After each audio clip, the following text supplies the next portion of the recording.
This is Saturday Morning Recorded, and I'm your host, Cohen Vogel. And for today's special guest, that's my principal, Dr. Uttermark.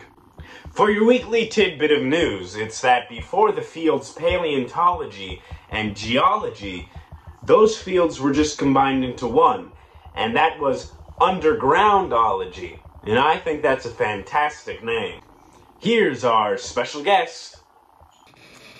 This week's special guest is my principal, Dr. Uttermark.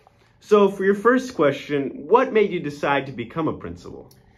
You know, honestly, this was when I first started working on my degree in administration. I did not want to become a principal. That's not why I did it. I loved coaching, and I thought I wanted to be an AD, an athletic director. So that's why I went the master's route in that area. And I sort of fell into it, to be honest, is after I did my administrative internship down in Redfield, the principal retired that spring of that same year, and the superintendent just asked me if I wanted the job, and I was like, man, I don't know, do I want to do this or not? I don't know if I want to do this, and I decided to give it a go, and just loved it. Very cool. And then building off of your love for being a principal, what's some of your favorite things about being a principal? You know, there are so many. Oh my gosh, this job, it is a great job. It's a challenging job. It is a great job. First of all, I get into all the activities and stuff free, which is way cool. I mean, everyone else is paying in to get into these things, and I get into them free and get to watch our kids do extraordinary things evening after evening after evening. Other thing is I love working with kids that might have the biggest challenges. I really do. There are kids out there that they have not been given a great start in life or a great lot in life or have some personal challenges. And those kids come through my doors often on a daily basis, and I just love working with them and trying to help them out. That gives me a lot of satisfaction, especially when it works out well. I don't know, being around staff, being around the kids keeps me young. You know, so I don't know. It's just really a good gig. It really is. A lot of people think it's hard, and it is hard from time to time, but man, the benefits they're so grand. Now, at our school, occasionally on the morning announcements, you'll say a few dad jokes. So I was wondering, what are some of your favorite dad jokes to tell? Oh, yeah. I've been doing this for a few years now, and I like it. And I like it so much, I start buying books. So I got books. People send me dad jokes. So I've got a list of dad jokes probably a mile long. But yeah, I want to make sure I get it right, and I want to give the credit where credit deserves. So the book is Dad Jokes, the Good, the Bad, the Terrible by Jimmy Nero. Has given me some really good ones. And one of my very first dad jokes that I ever did with the announcements was this one. It was probably in one of the first 5, and I like it. It's one of my favorites. And it's what did one eye say to the other eye? I don't know. Well, between you and me, something smells. And I've had to work on my delivery. It's getting better. Still not great. Still not perfect. I'm not ready for primetime comedy or anything like that by a long shot, but I'm working on it. I enjoyed them a lot. They're always really fun.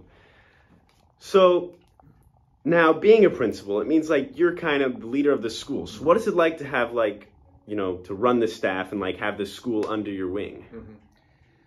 Mm-hmm. I'll be honest, at times I think the best word to describe that is it's heavy. It's a heavy job. And it weighs on me, and I go home at night and I think about things, or I obsess about things, or I lose sleep over things because there's things that and there's so much to do.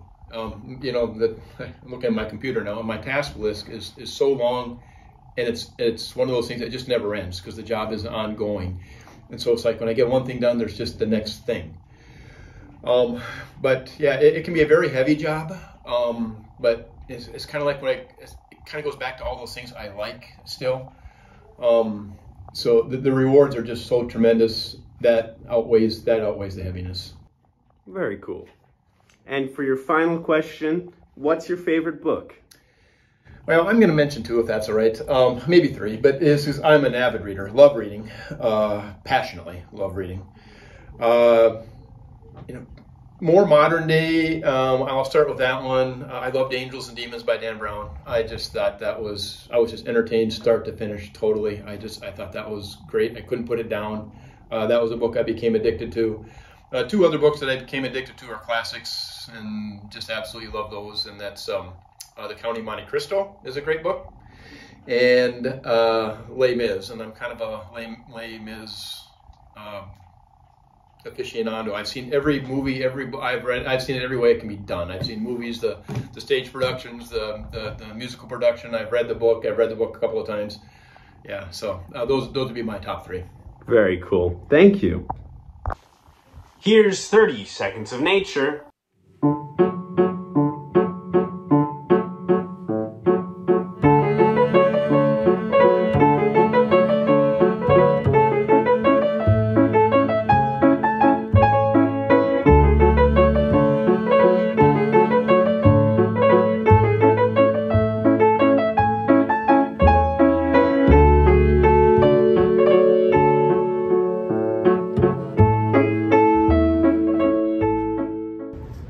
Enjoy the snow, man. Here's Eva's Word of the Week. Serendipity. Here's the Take 5. Here's this week's Take 5. For your first question, are you a morning person or night person? Morning, absolutely. Second question, how do you like your eggs? Sunny side up. Third question, what's your favorite sitcom?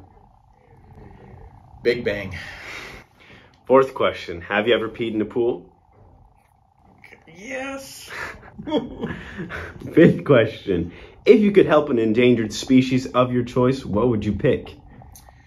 Ooh, the Galapagos sea turtle. I was just there last summer, and they're amazing animals, and not very many of them left.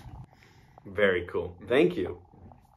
Now, after this recording, Dr. Uttermark did say to me that he meant to say Galapagos tortoise, which is an amazing animal, and they're really awesome because they're the largest tortoise species, and they only can be found naturally in the Galapagos Islands, which puts them more at risk to things like rising waters and changing temperatures because they're in such a niche environment. You can help this species and many more on WWF.org, and there are plenty of fantastic species that you can help. For my book recommendation this week, I'm going to be recommending this book, The Curious Incident of the Dog in the Nighttime, written by Mark Haddon. Now, it's a really unique book because it's kind of like a mystery about what happened to this dog. The main character goes on a mystery to try and figure out what happened to this dog. I don't want to reveal too much about the plot, but it's a really interesting book, and it's formatted in a very unique way, and I enjoyed it a lot. For my adventure this week, it's less of this week and more of a recap from the last episode to this episode. Now, in that amount of time, I was in two plays. One was our school's one-act, Schoolhouse Rock Live, which was very fun. And the second was Into the Woods, which was just performed a few weeks ago out at CHS. It was our spring musical, and it was a very fun show to perform. I got to play the role of Cinderella's prince, and I enjoyed it a lot. It was super fun. I'm your host, Cohen Vogel, signing off.